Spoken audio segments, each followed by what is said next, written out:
Ang programang ito ay hatid sa inyo ng Air 21. Sagot ko, padala mo!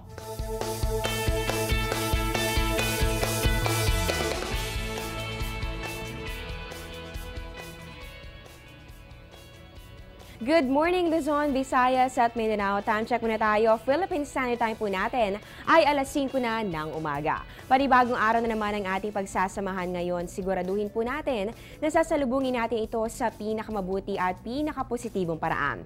Simple lang yan, ngumiti ka at magpasalamat sa lahat ng blessings na meron ka. Maliit man o malaki, tandaan po natin na lahat tayo ay binibigyan ng biyaya araw-araw. So be thankful, napakadaming rason para maging masaya. Para naman sa amin, kayo po ang blessing, kaya magsama-sama tayo. Live mula sa Pag-asa Weather and Fall Forecasting Center. Ito ang Panahon TV na mula Lunes hanggang Linggo, una maghatid sa inyo ng pinakabagong ulat panahon. Mapapanood niyo rin kami via live streaming sa www.ptv.ph. Kasama niyo po ngayong Thursday morning, February 6, 2014. Ako po ang inyong weather lover, Amor La Rosa.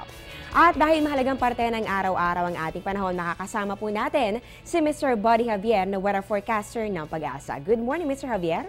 Magandang umaga naman, Amor. Mr. Javier, kahapon po ay naka-apekto ulit sa ating bansa ang hanging amihan, pero tanging sa may extreme northern Luzon lang ito umabot. Habang ang easterly samahan ang naging dahilan pa rin ng mainit na panahon, lalong-lalo na po sa eastern section ng Luzon at ng Visayas. Sa araw na ito, magpapatuloy po ba ang ganitong klase ng ating panahon? Ano po ba ang nilalaman ng ating 5 a.m. weather forecast? Opo, at sa ngayon po ang northeast monsoon o kaya yung amihan po ang nakaka-apekto pa rin dito po sa extreme northern Luzon. At umiiral pa rin naman yung easterlies na nakaka-apekto dito po sa silangang bahagi ng Luzon at Kabisayan. At bunsod nito, ang Batanes at Cagayan kasama po ang isla ng Calayan at Babuyan ay makararanas ng maulap na kalangitan hanggang sa maulap na may pulupulong mainang pagulan. Samantalang Metro Manila ay magiging bagyang maulap hanggang sa maulap na may pulupulong pagulan o pagkidlat pagkulog. So, kumpara po kahapon ay halos magkapareho lamang po itong klase ng panahon na inaasahan natin sa mga susunod na oras dahil patuloy po makakaapekto ito northeast monsoon o yung hanging amihan sa may extreme northern Luzon.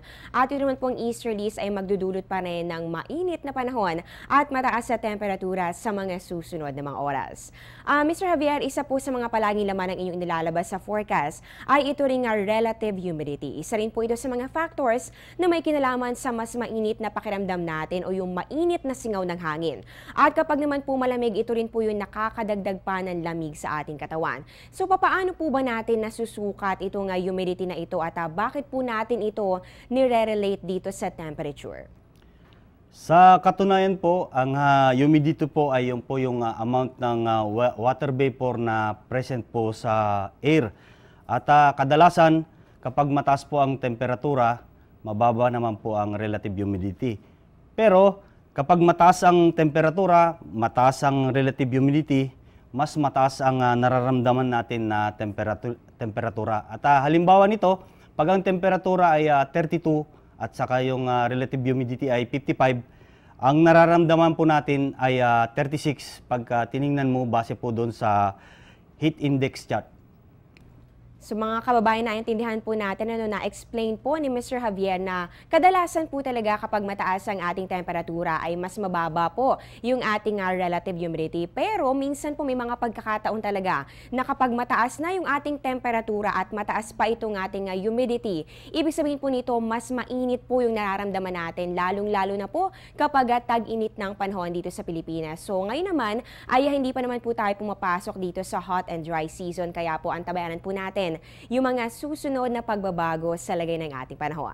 At ito naman, Mr. Javier, ayon po sa ating definition, ang southwest monsoon o yung hanging habagat ay warm and moist na hangin.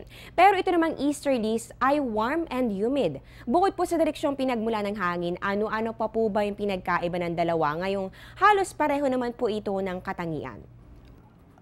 Sa katunayan po, yung pong southwest monsoon, ito po nagdudulot ng heavy rainfall na umabot ng 1 linggo. Compared naman sa easterlies, ito po ay light to moderate lang po. At itong easterlies, kung makikita nyo dito po, ito po ay nanggagaling po sa karagatan ng Pacific Ocean.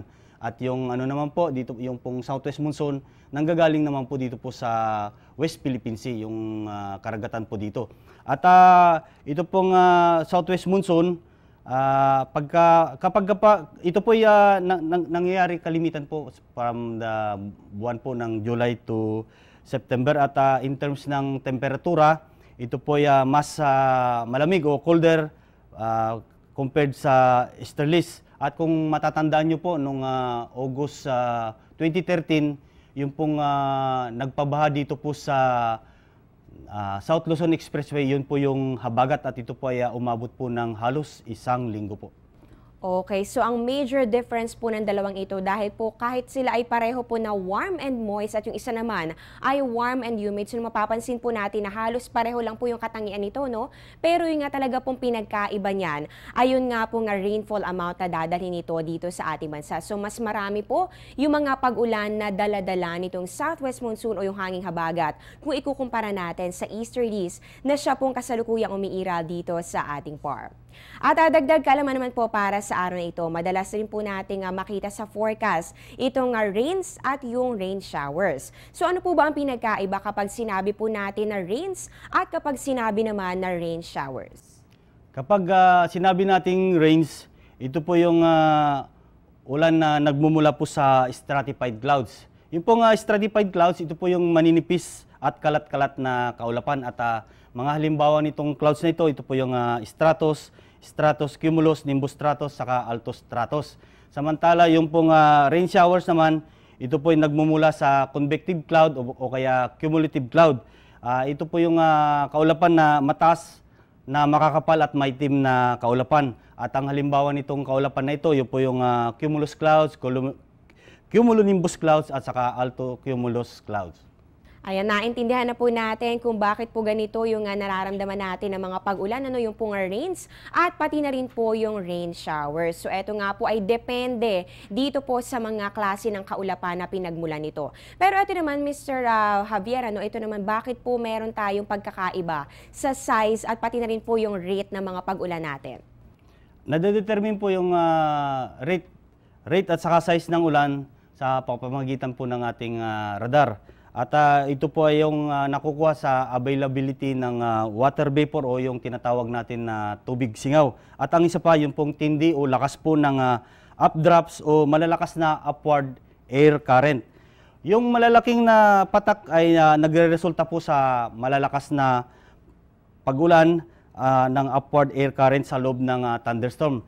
At ito po ay mabilis na nahulog kaysa sa maliit na patak tulad po ng ambon o kaya mist. Maraming salamat po, Mr. Buddy Javier, sa ibinahaging impormasyon tungkol sa ligay ng ating panahon.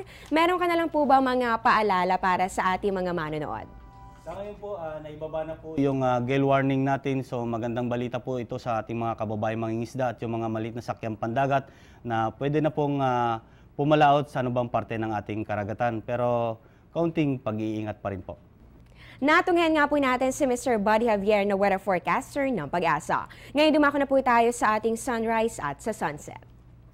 Sisikat po ang ating araw mamayang 6:23 ng umaga at lulubog naman po yan 5:57 ng hapon.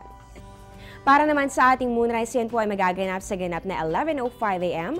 at ang moonset naman po natin ay 11:09 p.m. Para naman sa ating illumination, yan po ay 42% at sa ating face of the moon, mangyayari po ito bukas, February 7, 2014, sa ganap po yan na 3:22 a.m. Magkakaroon po tayo ng first quarter moon. Kapag po ganitong face of the moon, ang high tide po natin ay mas mababa kesa po yan sa normal level nito.